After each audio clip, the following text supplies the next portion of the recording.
Bonjour, j'interviens aujourd'hui au nom de tous les parents, les enseignants, les professeurs particuliers, les tuteurs et tous ceux qui œuvrent pour faire de la scolarité des jeunes une source d'épanouissement. Alors aujourd'hui, je suis avec Christine et Dominique, qui sont des membres actifs du comité pédagogique de WISMI et qui sont psychopédagogues. Christine, Dominique, depuis des années, vous travaillez sur la médiation linguistique qui consiste à passer les mots. Alors, si j'ai bien compris, la médiation linguistique consiste à travailler en priorité, pendant le travail de soutien scolaire, sur la compréhension et le sens des mots, de manière à pouvoir comprendre tout texte. Est-ce bien cela? Oui, absolument. À l'école, tout est texte. Tous les enseignants le savent. Une consigne, un document d'histoire, une leçon à apprendre, des pages entières. Les élèves, donc, sont toute la journée en situation de comprendre du texte. Donc, depuis le début de notre activité, nous avons compris que c'est en les armant de la maîtrise du langage qu'on aura le premier facteur de la réussite scolaire. La maîtrise de la langue est le fondement et la source même de toute cette pratique d'aide que tu as raison de rappeler. Elle s'appelle en effet la médiation linguistique et c'est par cette pratique que nous venons au secours des élèves en difficulté scolaire. Des élèves en difficulté d'apprentissage, mais pas seulement. Cette approche s'applique aussi à ceux qui veulent se donner de bons modes de pensée, de bonnes procédures pour l'activité intellectuelle à l'œuvre dans les études, quel que soit le niveau. Un élève qui travaille correctement, s'il souhaite des notes plus solides, il bénéficiera de toute façon de ce travail de la médiation linguistique. Alors, si je veux que mon élève ait des bonnes notes, je n'ai qu'à lui donner les clés pour comprendre ce qui est énoncé. Par exemple, lui expliquer la consigne et le tour est joué, c'est ça? Oui, voilà. Mais pourquoi c'est si fondamental d'enseigner la maîtrise de la langue? Parce qu'il y a une réalité. Nous sommes tous des êtres de pensée et de langage. Telle est notre nature. Si on travaille avec l'élève ses compétences à la maîtrise de la langue, on travaille le développement de sa pensée. Certes, et on sait qu'on a tous des inégalités d'aptitude à penser et à s'exprimer et à comprendre, mais c'est pour ça que l'on ne peut pas se tromper si, avec chaque élève, on s'intéresse à la maîtrise de sa langue, à la maîtrise du code, des savoirs et des significations. Mais pour ça, il faut un intermédiaire. Voilà. La maîtrise de la langue se transmet. Et tu as parlé tout à l'heure, Grégoire, de passeur de mots. C'est tout à fait ce terme qui nous convient. Nous sommes comme les guides d'un musée qui est chargé de faire voir, de montrer les significations d'un tableau et les signes invisibles, on va dire. Et c'est le premier rôle du professeur particulier. Oui, il ne faut pas oublier ceci. Le rôle du professeur particulier, c'est bien plus que de transmettre les connaissances. C'est aussi de transmettre les mots des connaissances, les mots des savoirs. Ainsi, il est enseignant des savoirs et enseignant de la langue. Voilà. Et donc, effectivement, il faut toujours qu'ils se souviennent à tout moment à quel point les élèves manquent de mots. Et attention, on attend par manque de mots pas seulement le lexique, le vocabulaire. Classiquement, on dit toujours il manque de mots, c'est-à-dire il manque de vocabulaire.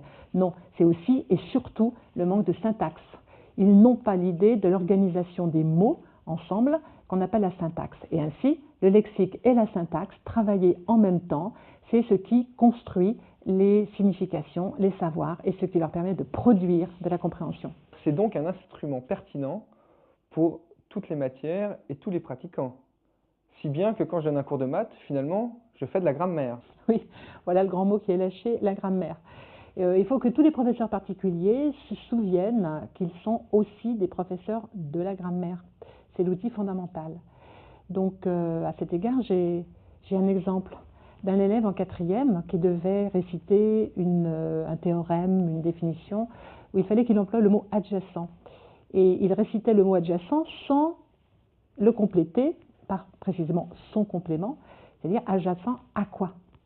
Donc, je lui ai fait prendre conscience, en effet, que sans son complément, la notion de adjacent disparaît. Le sens disparaît, c'est-à-dire que la réalité elle-même disparaît. Oui, les mots portent le sens et le sens est dans les mots.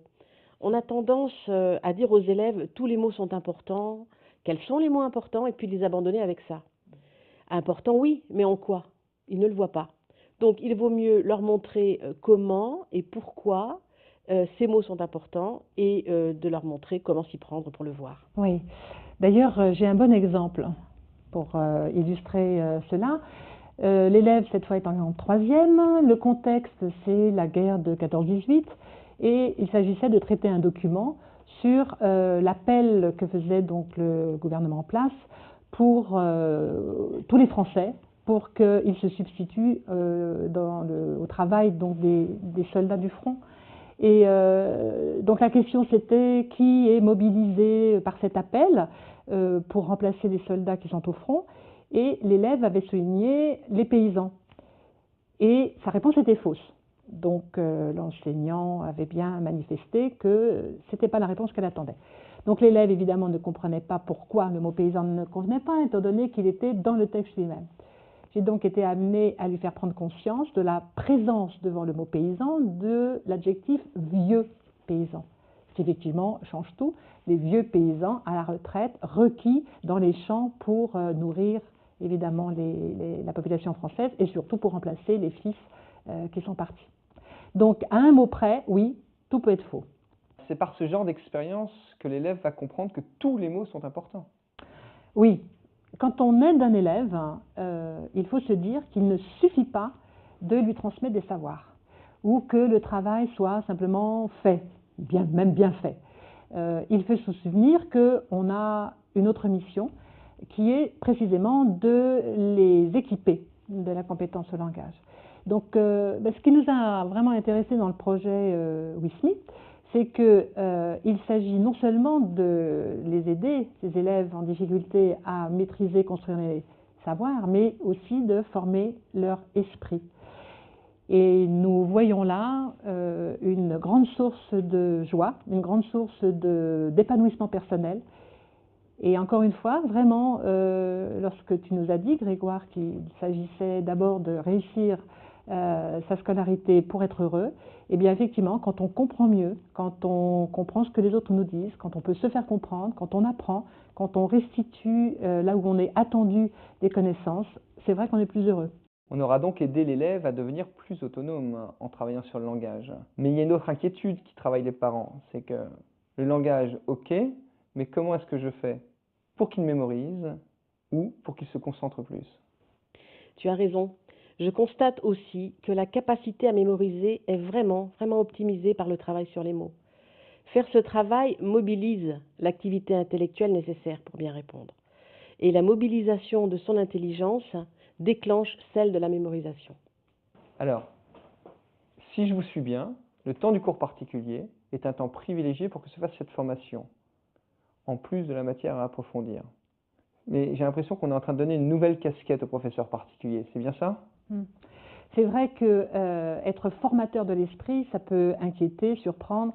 Je dis aux professeurs particuliers qu'ils ne doivent pas craindre d'être des formateurs de l'intelligence, de cette intelligence dont nous parlons depuis tout à l'heure, c'est-à-dire celle qui est liée au langage. Cette intelligence liée au langage, elle est parfaitement éducable. Le cerveau est programmé pour se développer et donc il est programmé pour développer la compétence au langage. Alors résumons. Nous, les professeurs particuliers, qui sommes des passeurs de mots, avec cette méthodologie, nous allons aider nos élèves à mieux comprendre, à mieux apprendre, à mieux retenir le sens des choses et en plus à mieux se concentrer. C'est beau quand même. Et oui, et ce n'est pas tout. Vous les découvrirez au fur et à mesure des cours pratiques à venir. Mais déjà restons sur développer la capacité de la concentration et de l'attention. Quand l'esprit travaille les mots des textes, il est nécessairement concentré. Mais aussi de façon très utilitaire, l'élève sait alors restituer les savoirs. Comme les enfants me le disent, je sais ce que j'ai à dire et comment le dire. Et je vous promets que cela change tout. J'ajouterai autre chose, une bonne pratique de la médiation linguistique. c'est qu'il est toujours intéressant de partager avec l'élève ce qu'il se dit pour agir, ce que nous nommons son discours intérieur. C'est une très bonne manière pour nous d'agir justement directement sur les erreurs qu'il peut faire, sur la manière dont il fonctionne, sur justement tout ce qu'il met en place pour comprendre ou restituer ses connaissances, répondre aux questions, etc. Voilà, ça c'est vraiment toujours utile de partager ce discours.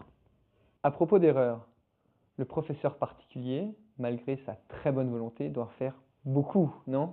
Oui, c'est tout à fait inévitable. Quand on accompagne un élève, on pratique par erreur. Donc, il va falloir connaître en effet les bonnes pratiques qui sont fausses, les erreurs à éviter, et ce sera l'objet d'une prochaine vidéo. Eh bien, écoutez, Christine, Dominique, je vous remercie infiniment pour cet éclairage et je vous dis à très bientôt pour la mise en pratique.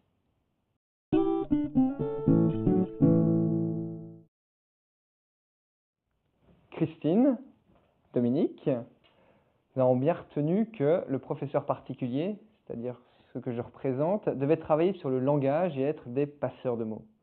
Mais nous sommes plein de bonne volonté, mais certainement plein de mauvais réflexes. Alors, est-ce que vous pouvez nous aider à identifier ces mauvais réflexes et à les combattre? Oui, il y a beaucoup de choses à faire. Et tout d'abord, de prendre conscience de ce que sont nos erreurs. Pourquoi elles sont contre-productives? Pourquoi ça ne permet pas à l'enfant de développer ses compétences à apprendre, à comprendre? Voilà. Et donc, du coup, de faire l'expérience de l'effet négatif de ces mauvais réflexes. Le but principal, c'est vraiment de ne jamais accompagner l'enfant sans exercer avec lui un travail sur les mots. C'est vraiment ça le but de notre travail. Et donc, de ne pas le faire à sa place. Le but, c'est bien qu'il fasse lui-même. Le but, c'est qu'il soit autonome. Mais dans un premier temps, pour qu'il soit autonome, il faut qu'il soit guidé par nous. Donc, il va faire lui-même, guidé par nous.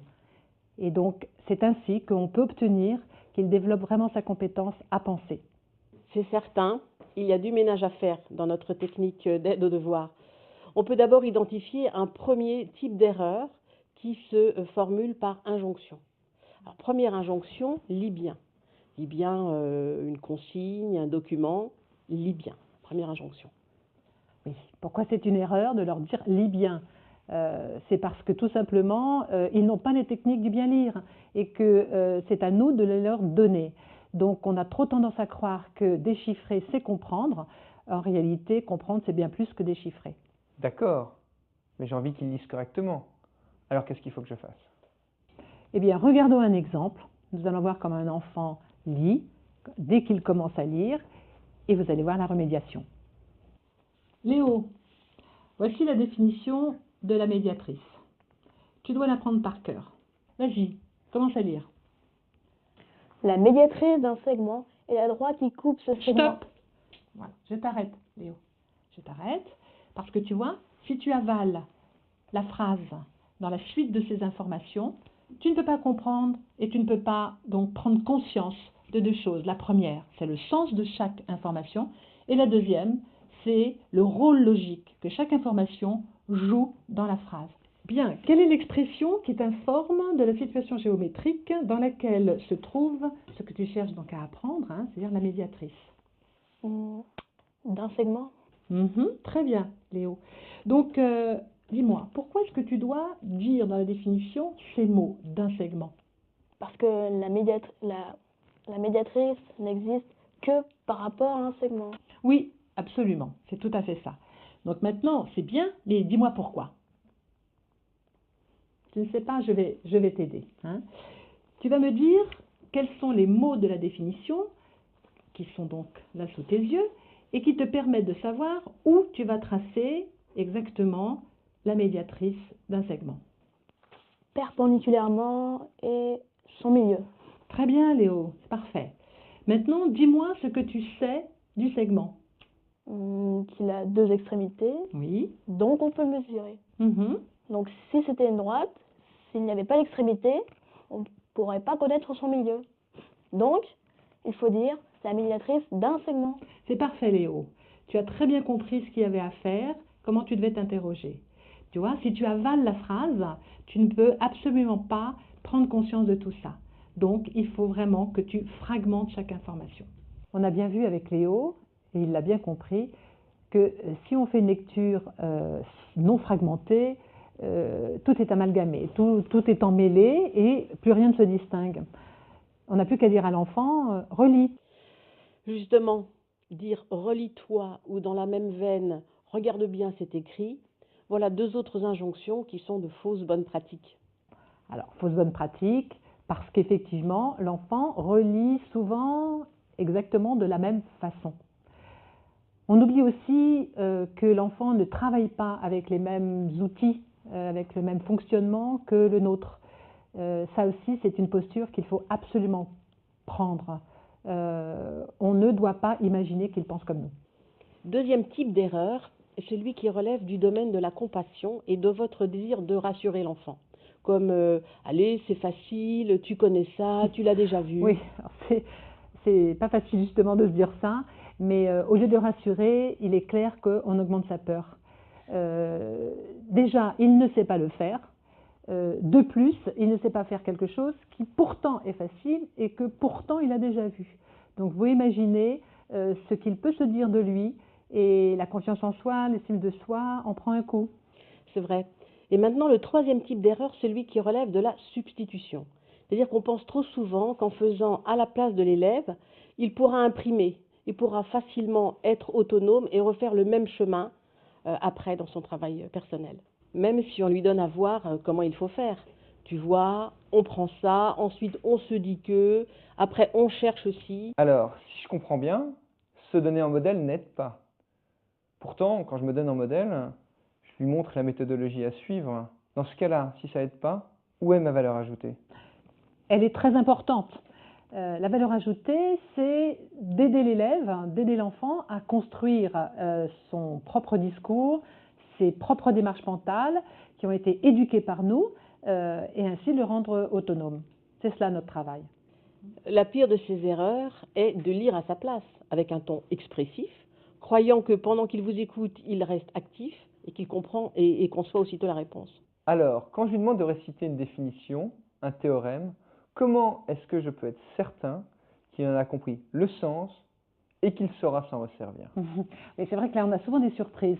Donc, il faut en effet vérifier qu'il ne tourne pas à vide, qu'il a un discours qui veut dire quelque chose, dont il a maîtrisé le sens et qu'il n'est pas en pure mémoire mécanique.